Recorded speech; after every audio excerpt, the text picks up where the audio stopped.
চিন্তা ভাবনা করছি যে আমরা ফ্রি ট্রেড জোনের দিকে চলে যাব। জেবেল আলী পোর্ট বলে একটা পোর্ট আছে ইউএইতে, যেটা ইউএর ইকোনমির প্রায় 25% কন্ট্রিবিউট করে। সো সেই পোর্টটার মতো করে আমরা এরকম আমাদের মাথারবাড়ি ডিপসি পোর্টের কাছাকাছি কোনো একটা জায়গায় একটা ফ্রি ট্রেড জোনের কথা চিন্তা করছি। তো সেখান থেকে তাদের টেকনিক্যাল এক্সপার্টিস নিয়ে, তাদের থেকে বিভিন্ন ধরনের সাপোর্ট নিয়ে এটা আমরা করার চেষ্টা করছি, এবং এটাই ডিপি ওয়ার্ল্ডের চেয়ারম্যানের আজকের ভিজিটের মূল উদ্দেশ্য ছিল। উনি এখান থেকে প্রধান উপদেষ্টার সাথে দেখা করতে যাবেন এবং তারপরে ওনারা এই বিষয়টা নিয়ে আরও ফার্দার আলাপ আলোচনা করবেন। আমাদের বাংলাদেশ থেকে হয়তো একটা টিম ভেরি সুন ইউএই যাবে বোঝার জন্য যে আসলে ফ্রি ট্রেড জোনের পলিসিগুলো কীভাবে অপারেট করে, অপারেশনালি জিনিসটা কীভাবে কাজ করে, এবং এখান থেকে ইকোনমিক বেনিফিটটা আমরা কীভাবে পেতে পারি। তার আগের মিটিংগুলো নিয়ে যদি একটু কথা বলি, আজকে ইন্ডিটেক্সের যে সিইও ছিলেন উনি বলেছেন, আমি যদি সামারাইজ করি, উনি বলেছেন যে উনি জীবনে প্রথমবারের মতো বাংলাদেশে এসেছেন, এবং ওনাদের অনেকগুলো বেশ বড় বড় ব্র্যান্ড আছে। সবাই জারার কথা বলে, বাট এর সাথে মাসিমো দুটি, বাস্কা, এরকম বেশ বড় বড় কিছু ব্র্যান্ডের ওনারা ব্র্যান্ড ওনার। তো ওনার ভিউ হচ্ছে যে বাংলাদেশে না আসলে আসলে ওনার বাংলাদেশ সম্বন্ধে এই আইডিয়াটা কখনোই তৈরি হতো না, এবং ইন্ডিটেক্সের গল্পটা আসলে বাংলাদেশের গল্পের মতো। কারণ ওনারা বাংলাদেশে শুধু কিন্তু ব্যবসা করতে আসেননি, ওনারা গতকালকে এশিয়ান ইউনিভার্সিটি অফ ওমেন, ওখানে ওনারা 50টা নতুন স্কলারশিপ ঘোষণা করেছেন 50 জন ফিমেল ওয়ার্কারের জন্য।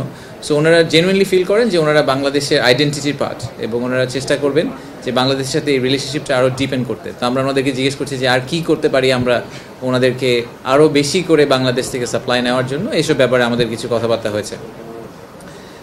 ইউকের যে ট্রেড টিমটা ছিল ওনারাও ডিফারেন্ট টপিক নিয়ে কথা বলেছেন। আপনারা দেখেছেন যে ওনাদের যে ব্যারনেস রোজি উইন্টারটন, উনি আজকে আমাদের উদ্বোধনী অনুষ্ঠানে বক্তৃতা রেখেছিলেন।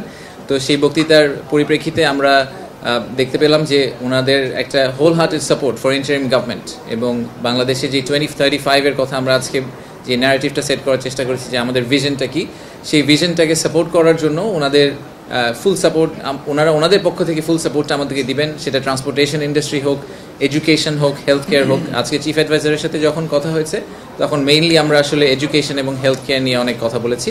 সো আমরা চেষ্টা করছি ওই জায়গাটা ইউকের সাথে কোনো ধরনের কোলাবোরেশনে যাওয়া যায় কিনা। এর সাথে যেটা বললাম যে লাফার্জ হোলসেমের আমাদের একটা বড় ইনভেস্টমেন্ট আসার সম্ভাবনা আছে, সেটা নিয়ে আমরা ওনাদের সাথে কাজ করছি। ওনাদের বেশ কিছু সমস্যা ওনারা ফেস করেছেন বিদেশি ইনভেস্টার হিসেবে। আমি প্রতি প্রেস কনফারেন্স হিসেবে আপনাদেরকে নতুন একটা গল্প বলি যে বিদেশি ইনভেস্টারদেরকে কীভাবে আমরা ঠিকভাবে ট্রিট করতে পারিনি। তো এই ক্ষেত্রেও আসলে আমাদের এরকম একটা সিচুয়েশন তৈরি হওয়ার সম্ভাবনা ছিল। আমরা চেষ্টা করছি সিচুয়েশনটাকে অ্যাভয়েড। ইনভেস্টমেন্ট এবং এমপ্লয়মেন্ট জেনারেশন, জব ক্রিয়েশন, এটা আসলে সবার কমন ম্যান্ডেট। এখানে কোনো পলিটিক্যাল ফ্র্যাকশন থাকার কোনো কারণ নেই।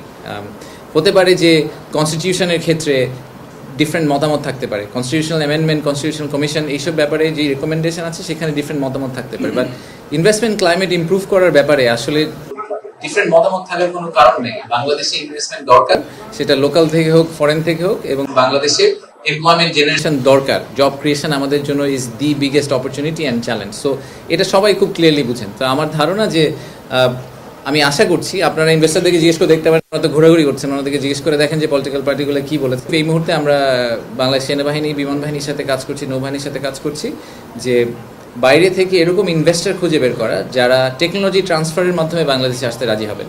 ওনারা বাংলাদেশে আসবেন ঠিক সেই মডেলে আমরা ওনাদের কাছ থেকে কেনার কমিটমেন্টটা করব, বাট এর পাশাপাশি ওনাদেরকে এক্সপোর্ট করার আমরা সুযোগ দিব। সো ওনারা রিজনালি ওনাদের প্রোডাক্ট এক্সপোর্ট করতে পারবেন, এবং আমরা ওনাদেরকে ঠিক ইকোনমিক জোনের মতো একটা মিলিটারি ইকোনমিক জোনের কনসেপ্টে হয়তো কিছু একটা অফার করার চেষ্টা করবো। বাট এইটা ইটস এ লং জার্নি। একটা আপনি মিলিটারি ইকোনমিক জোন করতে গেলে সেখানে পলিসি ইন্টারভেনশন লাগবে, সিকিউরিটি পলিসি বলেন, ডিজিটাল ডেটা পলিসি বলেন, আইপি রাইটস বলেন, অনেক কিছু অনেক বড় বড় ইস্যু আছে, সেগুলোকে সলভ করে আমাদের ওখানে যেতে হবে। তো সেটা নিয়ে কাজ শুরু হয়েছে, হয়তো একটু সময় লাগবে, but definitely something that we would like to follow up.